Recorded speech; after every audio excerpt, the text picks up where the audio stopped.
এইটো হৈছে fire detector machine. যেতিয়া জুই বা গেছ লিক হয় তেতিয়া এইটো চাউণ্ড দিয়ে। এয়া চাউণ্ড এনেধৰণৰ শব্দ হ'ব।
এইটো হৈছে ভইচ কণ্ট্ৰোল মেচিন।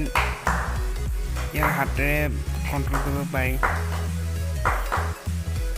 বা মুখেৰেও অফ অন বুলি কৈ পিনে কণ্ট্ৰোল কৰিব পাৰি।